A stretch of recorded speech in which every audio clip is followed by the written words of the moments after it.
Salut, c'est Coach Jen et ça me fait plaisir de te revoir pour ce nouvel épisode. Aujourd'hui, on va regarder comment organiser ta programmation.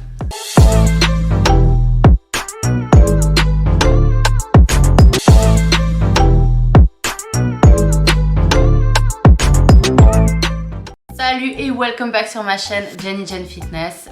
Petite pause, ça fait bien 2 mois que j'ai rien posté. Pourquoi J'étais fatiguée et il y a eu beaucoup de projets qui ont été lancés cette année et j'avais envie de profiter de mon été. J'ai pas eu de vacances, of course que non, mais j'ai décidé de mettre en pause tout ce qui était production de contenu. Donc voilà, je reviens avec des nouveaux topics, des nouveaux sujets, une nouvelle vibe, un nouveau branding, des nouvelles couleurs. On a quand même travaillé cet été d'une façon ou d'une autre. Quoi qu'il en soit, aujourd'hui on reprend avec un sujet qui est intéressant. Prends des notes, prépare un papier, un stylo, parce qu'aujourd'hui je vais te donner des tips sur comment structurer tes entraînements. Ok, donc avant de commencer à parler de ce sujet, j'aimerais juste préciser qu'il s'agit d'entraînement de musculation, d'hypertrophie, d'entraînement en salle. C'est mon domaine. Du coup, tous ceux qui ne sont pas concernés par ça, vous pouvez skip ou vous pouvez écouter, c'est toujours intéressant d'apprendre des trucs. Après ça, 2 questions importantes qui vont déterminer la façon dont vous allez structurer vos entraînements. 1. Combien de fois par semaine est-ce que tu vas t'entraîner? Et 2. Combien de temps tu peux allouer à tes entraînements? Par temps alloué à tes entraînements, j'entends de toute façon tu vas pas passer 3 heures à la salle, mais par contre si tu t'entraînes, tu peux t'entraîner 1 heure ou 1 heure et demie versus tu peux t'entraîner que 30 ou 45 minutes parce que par exemple tu vas à tes pauses de midi ou que tu as des enfants, tu es occupé, etc. Ça va être 2 façons complètement différentes de structurer tes entraînements. Pour ce qui est du nombre de fois par semaine, généralement quand c'est 3 à 4 fois par semaine, je garde mes clients sur du full body, ou alors si c'est un niveau intermédiaire voire avancé, je passerai sur un body split. Donc voilà, 3 fois par semaine full body, 4 fois par semaine si c'est niveau débutant intermédiaire, full body aussi. Quand on passe sur un niveau intermédiaire voire intermédiaire avancé, on peut faire 4 fois par semaine full body ou body split, 5 et plus, donc 5 à 6 fois par semaine body split. Pour ceux qui ne savent pas, le full body, c'est-à-dire que vous allez travailler tout votre corps pendant la séance. Je dis entre guillemets parce que quelqu'un qui a un full body de 4 fois par semaine, je ne vais pas lui faire à chaque séance les mêmes groupes musculaires. On va quand même essayer un peu d'articuler ça pendant la semaine.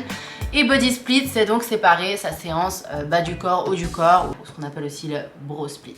Après avoir répondu à ces 2 questions, il est important aussi de réussir à vous mettre dans une catégorie. Donc débutant, intermédiaire et avancé. Comment déterminer ça? Généralement, je vais le compter plutôt en années de salle derrière vous. En gros, si ça fait 1 année ou moins que vous liftez, vous allez à la salle de façon régulière, vous pouvez vous mettre dans débutant. Si ça va faire, on va dire, 2 à 3 à 4 ans que vous allez à la salle régulièrement, je vous mets dans intermédiaire et plus dans la catégorie avancée. Du coup, selon votre niveau, débutant, intermédiaire, avancé, vous allez avoir un volume différent. Qu'est-ce que c'est le volume? Le volume, c'est le nombre de sets que vous allez faire par groupe musculaire par séance. Le volume permet de quantifier votre entraînement et pour maximiser l'hypertrophie. Pas assez de volume n'induira pas de changement, vous n'allez pas imposer un stress nécessaire, suffisant sur votre corps pour créer de l'adaptation du changement à un gain musculaire. Et trop de volume, à contrario, vous allez avoir plus de risques de blessures, mauvaise récupération et ça, à terme, ça ne vous aidera donc pas non plus pour l'hypertrophie. Donc le volume est important. Donc débutant et intermédiaire, 6 à 12 sets, avancé, 6 à 20 sets. Je bug, la reprise est dure pour moi, ok?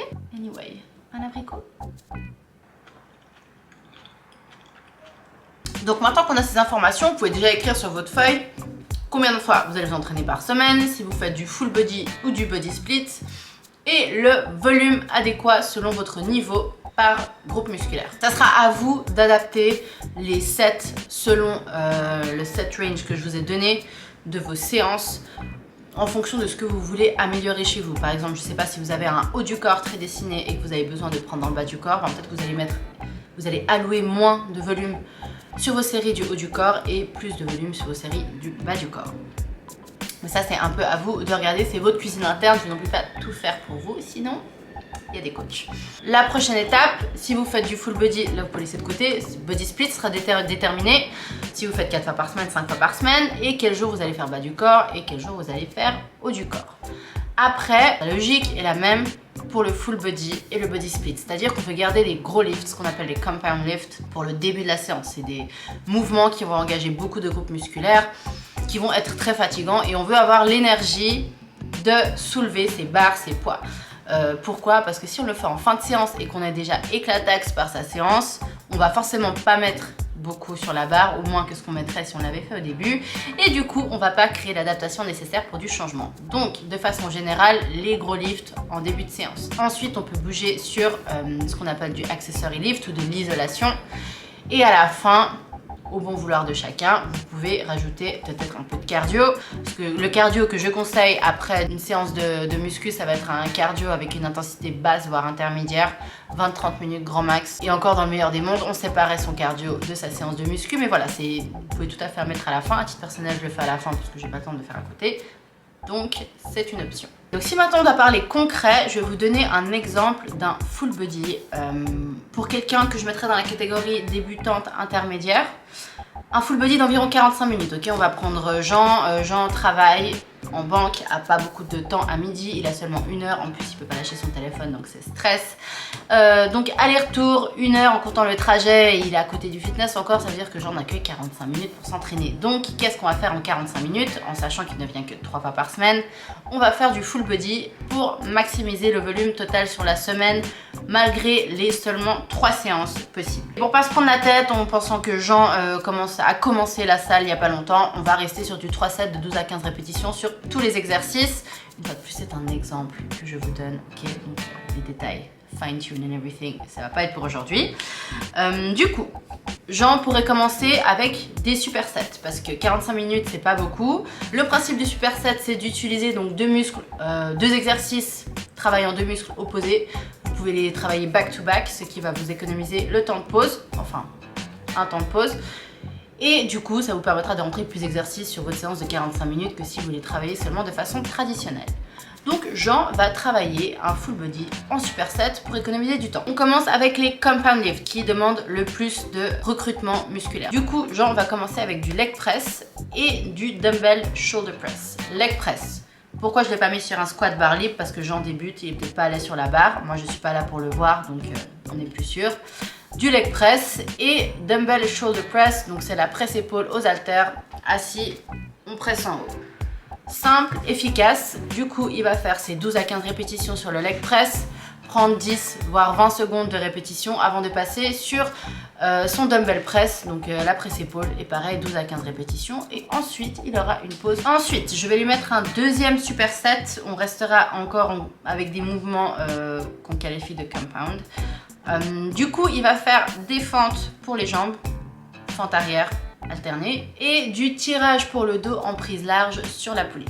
Une fois de plus, il travaille ses jambes en alterné. Dès qu'il a terminé 10-20 secondes, et il passe sur le tirage dos en prise large. Troisième superset, on va travailler sur des mouvements accessoires. Du coup, on aura du lying leg curl, donc leg curl couché, pour travailler les ischio-jambiers, et une série de levés latéraux aux haltères. Donc voilà, là on a une séance de full body en comptant qu'il en aura 2 autres dans la semaine, donc le temps de travailler encore d'autres groupes musculaires qui ont été laissés de côté pendant cette séance. Et à la fin de ce petit entraînement de renfort, je vais rajouter 20 minutes de cardio. Simple, efficace, on a une séance de 45 minutes où il a fait du travail de renfort, un travail de cardio.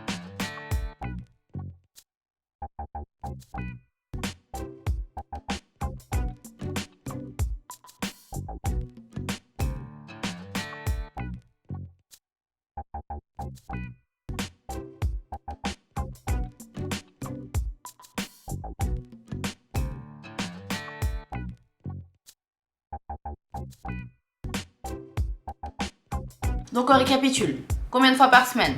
Full body ou body split, le niveau pour ensuite déterminer le volume. Et à la suite de ça, vous pouvez structurer vos entraînements en gardant en tête qu'en début de séance, on met les gros lifts, compound lifts.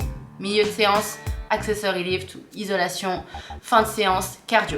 Le but de cette vidéo, c'est pas de pousser la science profonde de la périodisation et de vous exposer tous les concepts. On n'a pas le temps pour ça, c'est peut-être non plus pas ce que vous cherchez. Donc là, je vous ai très vulgairement résumé comment structurer une séance de sport. comment structurer même avec ça. Vous pouvez faire une semaine de séance de sport et les répéter comme j'ai dit, en évitant on va dire quelques grosses erreurs qu'on a tendance à voir à la salle. C'était le but de cette vidéo, j'espère qu'elle vous a été utile. Ça m'a fait plaisir de revenir, de repartager avec vous. Les prochaines vidéos, je me mets plus de deadline, je vous dis pas chaque semaine, j'espère en faire chaque semaine, mais la vie se passe entre temps. Je promets aussi un maximum de contenu, un maximum de contenu éducatif et intéressant. Donc reste connecté, abonne-toi, partage, aime, like, commente, donne de la force et je te dis à tout bientôt. Peace.